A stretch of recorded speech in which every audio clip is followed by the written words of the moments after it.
rahmatullahi wa barakatuhu. First of all, I would like to congratulate all my viewers, especially to the Muslim community. A very happy Ramadan. May Allah give us the opportunity to worship according to the saying and the teaching uh, of our Prophet. Try to restrict yourself to a very limited kind of activities. Try to uh, manage your time just to do maximum worship. Restrict yourself from Facebook, social media, or the social networking sites. So you can better use your time in a very positive and a productive way. So let's get started. Page 63, and the today's article is approaches to sociological research. The very first thing we have is the case study. All the time I keep on saying, whenever you people have a term, the term itself explain. For instance, it's a case study, so by the term it is mentioning that we have a case. What is the case? It could be any community, it could be a classroom, it could be a school, a university, a family, even the family of birds, or whatever you can take it. But it's the things which are relating to the case study is, it is in-depth studies. In-depth studies. Secondly, it's all about the behavior. And thirdly, when we talk about the behavior, it's all about the qualitative method, other data we're going to get through case study. This type of research studies the characteristics of a particular group or case, such as Westwood 12-month participant observation study of female workers in Sticko factory. A case study is not easily or really a tech research method, but rather a technique in which different methods can be used to generate data. Such studies are usually based on qualitative methods. Strength. The focus on a single group studied over time period provides great depth and detail of information that has greater validity than simple quantitative studies. In the case where we sample, our sample is relatively small and self-contained, such as a factory like Westwood, I told you many times before, a school like Leslie, or a gang, the Venkatesh. That we got different sources and we got different references. We already studied about them. Large amount of data can be collected in a relatively cost-effective way. Such studies help to uncover the meanings that people give to everyday behavior. They often make use of participant observation, but other methods are also used in case studies. Small scale case studies can also be used as pilot studies to allow a researcher to develop hypotheses, test data collection methods, and identify potential problems in preparation for a larger study. So, what are the strengths of the case study? The very first thing about the strength is in detail depth studies. The thing is really reliable, valid, because you are constantly observing. Obviously, you are the part of the studies. Secondly, and the uh, thirdly, you can have a very detailed information. uh, it is obviously is a kind of information through which we can get a lot of knowledge, a lot of information about the behavior of a specific group. So this is the strength.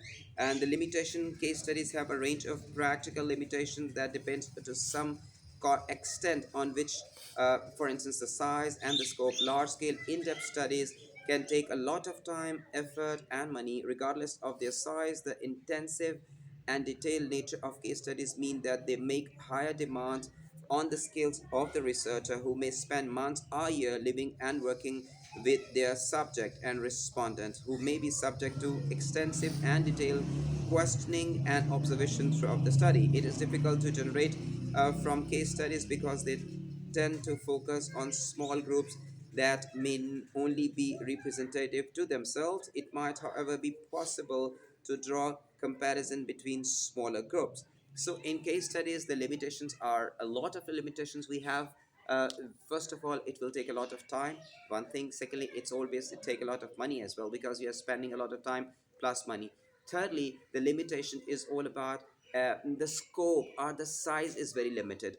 You can't get a lot of things or representativeness. You can't get through case studies. Even it is possible that you have a couple of case studies and you can simply juxtapose or compare different case studies to get a greater or a productive result. So this is not the recommended thing we can do, or the researcher can have. in case studies. Secondly, we got the method which is social surveys. One particular type of the survey is the cross-sectional survey, which is explicitly designed to produce a snapshot of behavior at of any given time. Qualitative form of cross-sectional surveys are generally descriptive with the aim of being illustration. See that as again it's mentioning by the social surveys. So social surveys, in social survey we got cross-sectional. What is cross-sectional surveys? For instance, see that we have you are having a case study of a family, and you will give, you can say, 2 to 3 years of case studies. So even it is possible that you can simply make the snapshot of the case studies. So I mean to say that, for instance, whatever you are researching and the duration you have, for instance, more than 6 months. So I mean it is possible that you can have a cross-sectional survey whatever you study in 1 month. So, if we talk about the span of 6 to 9 months, it is possible that you can simply have the partition of 9 months into two or three cross-sectional surveys. You understand what I mean to say? So basically, case study has a longer span of time. If you simply reduce or pick any specific event or specific duration or a specific change, so you can have a cross-sectional survey in case studies. You understand what I mean to say? Okay, so this is we have here a particular type of the behavior. It may involve, for example, looking at a certain population characteristics such as suicide, income, or poverty applied to a single country, a large area within a country, or a specific features of different countries. Now see that I am researching on a family who came from a poor country. For instance, even I can say that I took a family, an African family, shifted to Pakistan, and I just tried to know something about them. So my target population is that family, right? The case study is, so I spend 6 to 9 months with that African family, and the case study is all about the information I will get through them. It's case study. But when I simply refer to cross-sectional survey, it means it is possible that in a case study I can simply having fragmented parts. For instance, if I simply know, I mean, what are the traditions of African family. So if I simply take the tradition, so one can say that tradition is a cross-sectional. Cross-sectional means we need to divide. Understand? We simply know about how they run their family. For instance, they are either matrifocal or patrifocal. I mean, they simply accentuate on the male dominating system or female dominating system. Again, it's a cross-sectional, right? So basically, in a nutshell, I mean to say that in a case study of 6 to 9 months or even 1 year, if I simply take parameter, anything, their poverty level, how they spend their time, their traditional, their ties, their family links, how they bring up their child. So if I pick one thing, so that one particular thing can be taken as a cross-sectional survey. Understand? Okay, the qualitative form, the more common type, are analytic. The aim is to analyze both correlation and causation between different phenomena. Durkheim's study of suicide, for example, used cross-sectional survey taken from different societies to build up a comparative analysis of variable suicide rates. He used these are basis of a theoretical explanation of the different type of suicide. So see that it's very interesting. Quantitative form, I mean, even it is possible, see that I take different families and I take one parameter, the suicide. I mean, for people who live in Pakistan, they commit suicide. The number of people, for instance, 1,000 people commit suicide in Pakistan. Okay, we got one fragment. I just come across to Indian community. I mean, I'm interested to know how many people commit suicide. So I need to first of all relate how much population India has, and after the population of India, then I need to consider how many people, the percentage, what percentage, I mean, we have in commits suicide. Secondly, then we need to compare different fragments, different cross-sectional surveys, why people commit suicide in Pakistan. Either it's financial crisis, or the breakups, or your failure in love affairs. There's so many things we can take in cross-sectional surveys. So The third thing is the quantitative form. In quantitative form, we simply compare, analyze the numbers, the digits we have through our surveys, right? Okay, both type of cross-sectional surveys normally require representative samples because one of the main goals is to take generalization about behavior. Cross-sectional surveys tend to focus on identifying groups that share broad similarities such as income, education, and gender. So see that if I'm researching on different communities, different societies, there are certain things which is common. Obviously, every single member of the society must have an income. For instance, income is a kind of thing. There must in societies people have education, so income, education, I mean then gender, these kind of things is generalization, you know that every single society have all these things in common. So I mean when we got something common we can simply analyze the rate. I mean for instance the population of Pakistan is this, the rate of literate people or the literacy rate in Pakistan is this, the population of Indian are India is this, and the number of people or the rate of literacy are this. So we can simply compare. I mean to say that if inflation is high, so even it is possible the literacy rate will be low or decrease because these things are connected to some extent with inflation. One can even say that, for instance, if I simply compare all these parameters with the European community, so things will be entirely different because the government will facilitate the whole expenses of education to at least to people of 18 years. So there are so many things which can be generalized, which can be universal, or certain things which are simply taken as the analysis, right? So ethnography, what is ethno? Ethno is all about the ethnicity, right?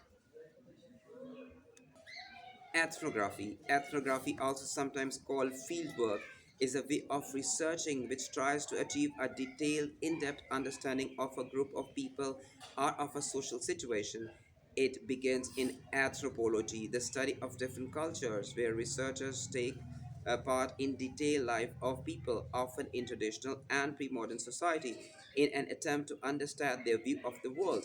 In sociology, it is strongly associated with participant observation, whether overt or covert, but ethnographers may also use a range of other methods such as unstructured interview and qualitative documents. It can also involve some collection of quantitative data. So ethnography, it's all about the ethnicity. Ethnicity, it's all about the people who live in different parts of the world.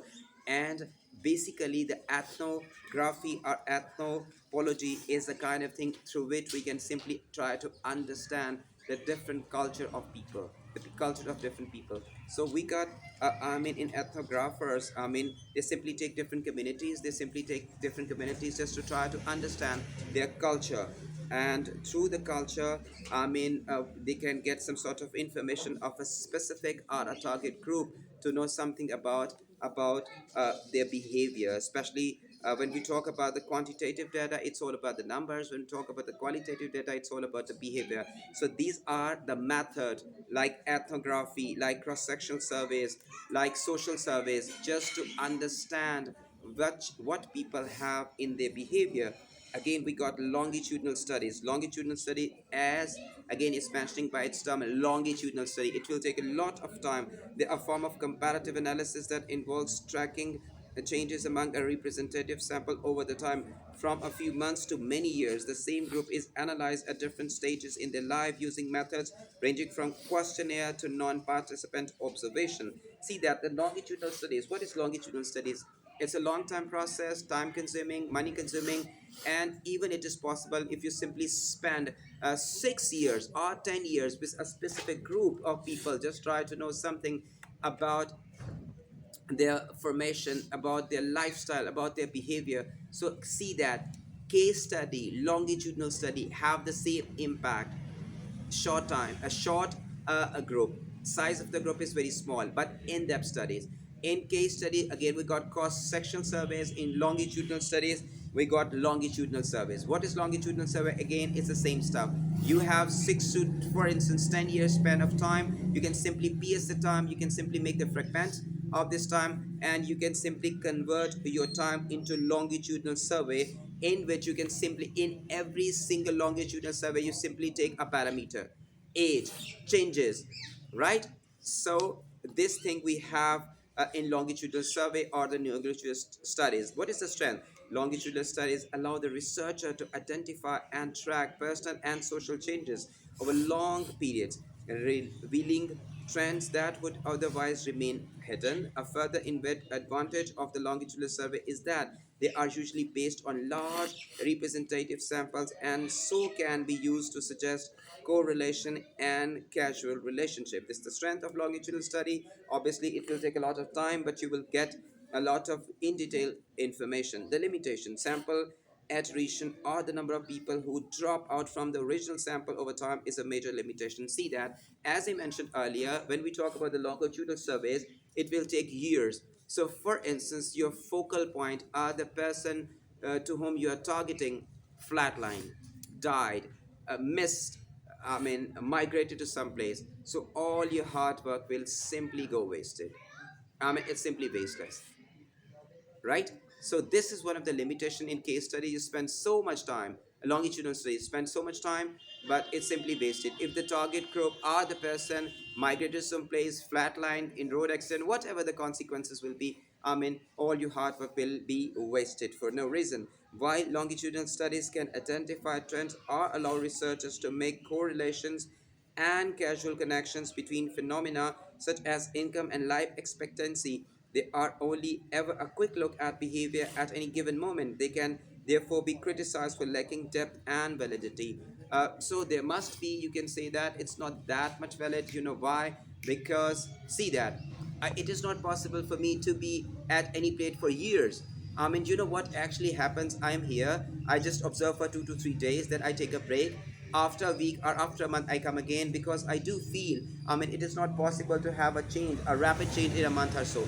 So even it is possible the time I skip them, there could be anything which is the cause or a thing which can trigger a change. So I can miss a thing which can trigger a huge change. This is one of the drawbacks of longitudinal studies, right? So this is we have for today. In this video, I simply tell you something about the surveys, how you can get information about the data, how can you get the information about the behavior. So this kind of things is there in our video: strength, limitation, case studies, longitudinal studies, ethnographies, all we have in this article.